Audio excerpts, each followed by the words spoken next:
দেশের কোথাও হয় না। ঈশ্বর নামের একটি ছেলেকে জনতার হাতে তুলে দিয়েছে। ও কোন প্রশাসন, ও কোন নাটক, এরকম পৃথিবীতে অন্য কোনো দেশে আছে কিনা আমার জানা নেই। প্রশাসন ব্যর্থ, কিন্তু এমন ব্যর্থ প্রশাসন পৃথিবীর ইতিহাসে আর কলঙ্কিত নয়, কোনো অধ্যায় সূচনা করেনি। আপনাদের দৃষ্টি আকর্ষণ করে বলছি, আপনারা যদি ব্যর্থ হন, আপনারা যদি সংখ্যালঘুদের মুখে মুখে নিশ্চিততা বলেন সুরক্ষা সুরক্ষা, কাজের বেলায় পিছন থেকে পলায়ন করেন, আপনারা আমাদেরকে বলে দিন, আমরা একসাথে 2 কোটি লোক প্রাণ দেবো। আমরা এদেশে যদি অন্য আর 10 জনের মতো বাঁচতে না পারি, তাহলে আমাদের দুঃখে দুঃখে কিনা। আমরা 1971 সালের পর থেকে বিবাদী করেছি, আর জানতে চাই না। আমাদের একটাই দাবি, আর কথা দাবি আমাদের মেনে নিন।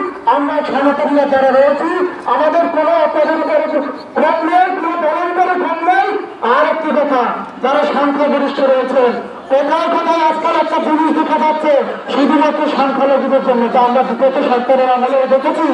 সেই সরকারে দেখেছি যে ডিজিটাল আইন, যে আইনটা শুধুমাত্র হিন্দু নির্যাতনের জন্য করা হয়েছে, শুধুমাত্র বিজব ছড়িয়ে ফেসবুকে একটি পোস্ট তৈরি করে হিন্দুদের নির্যাতনের একটা মাধ্যম হচ্ছে ডিজিটাল আইন।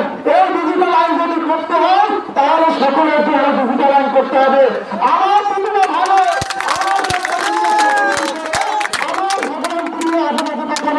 তখন তো ডিজিটাল আইন থাকে না। আপনি প্রশাসনের লোক, আপনি রোল হয়ে থাকেন, আপনি চোখে যারা চেষ্টা করে থাকেন, আপনার চোখে যেগুলো বাজে না, আজকের কথার কথা মিথ্যা ফের তৈরি করে আমার ধর্মের যুবকদেরকে আহত করা হচ্ছে, আমার ধর্মের যুবকদেরকে ছিনিয়ে নিয়ে মারা হচ্ছে। আপনাদের প্রশাসনিক ক্ষমতা কোথায়? আমি প্রধানমন্ত্রী সাহেব বলবো, আপনি মিডিয়ার সামনে কেমন আসেন না, কিন্তু তাই বলে পিছনে থেকে কাজ করবেন না, তা তো হবে না। যদি কাজ করতে হয়, আমাদের সনাতনীদের জন্য কাজ করুন, আমাদের দাবিগুলো মেনে নিন।